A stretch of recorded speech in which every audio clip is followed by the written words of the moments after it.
Bien, vamos a continuar estudiando el libro La Libertad Primera y Última.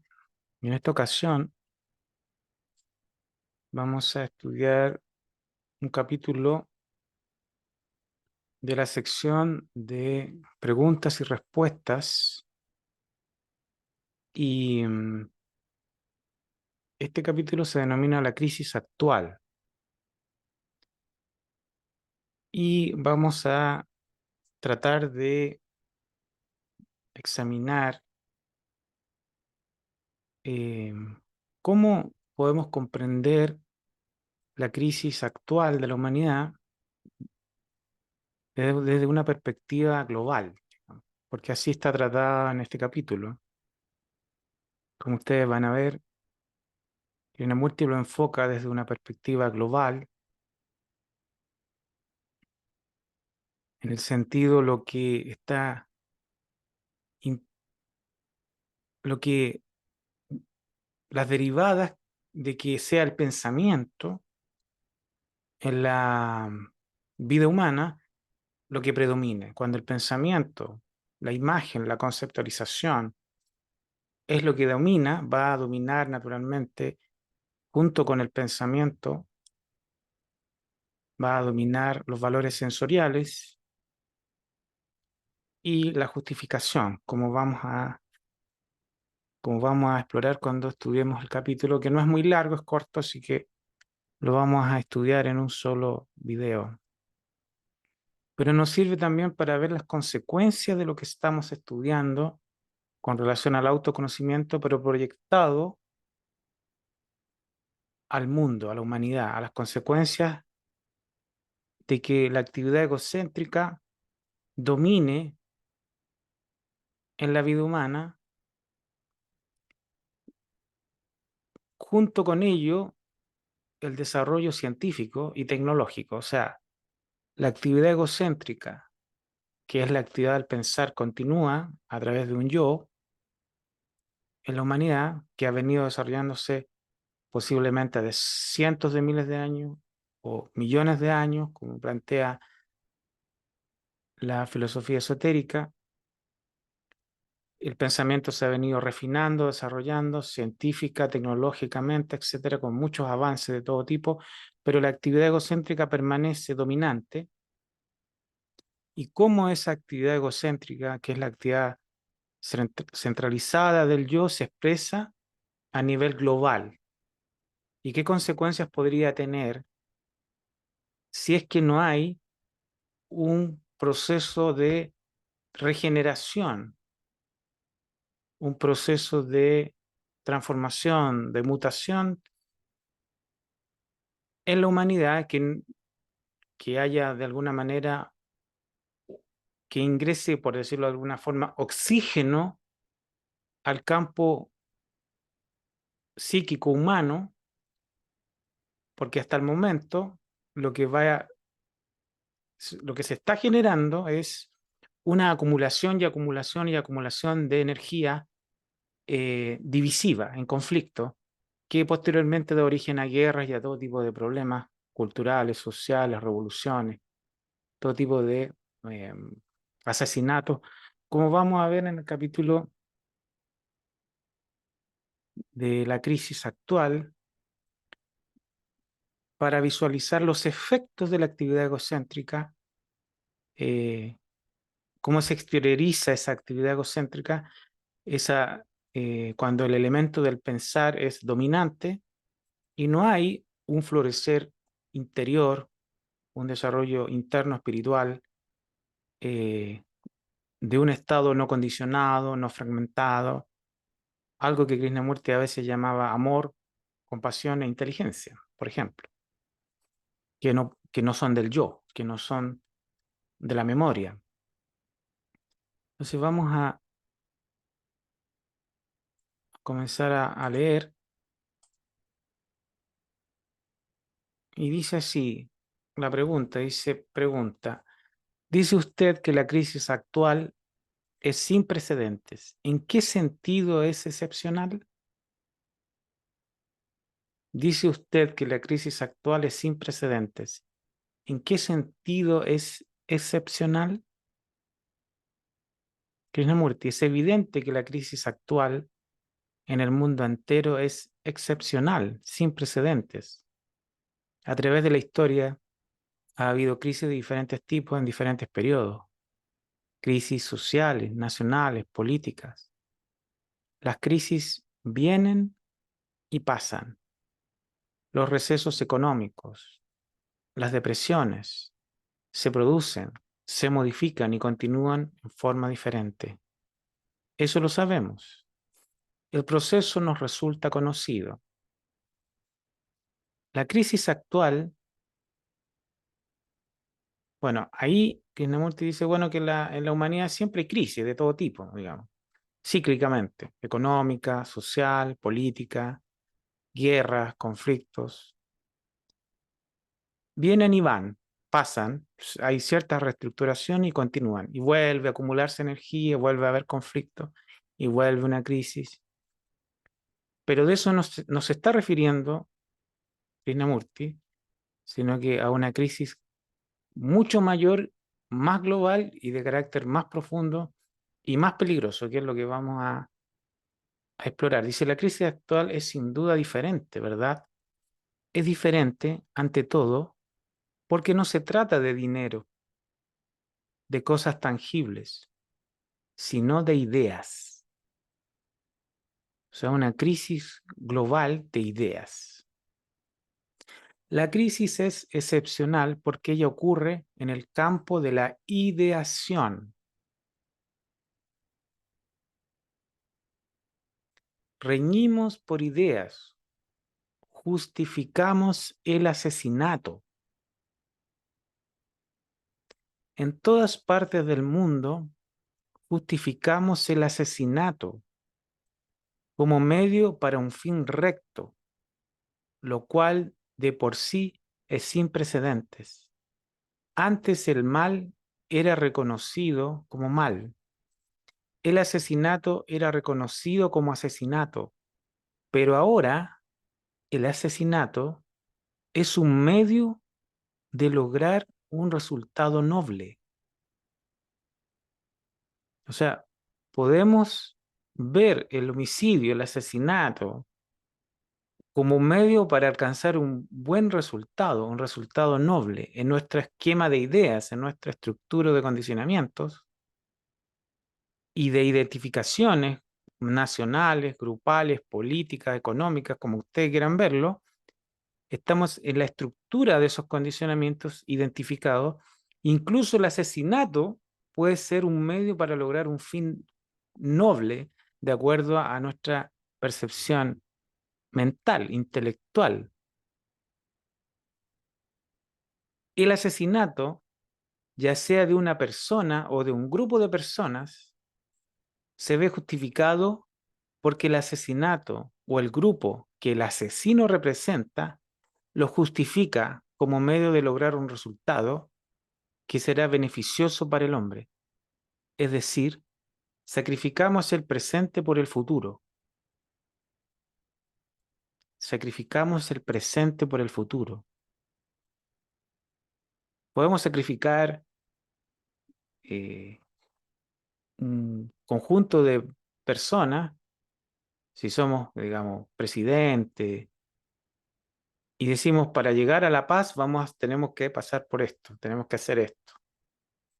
O sea, podemos sacrificar al presente por el futuro. Y no importan los medios, no importan los medios que empleemos mientras nuestro propósito declarado sea alcanzar un resultado que, según decimos, será beneficioso para el hombre. O sea,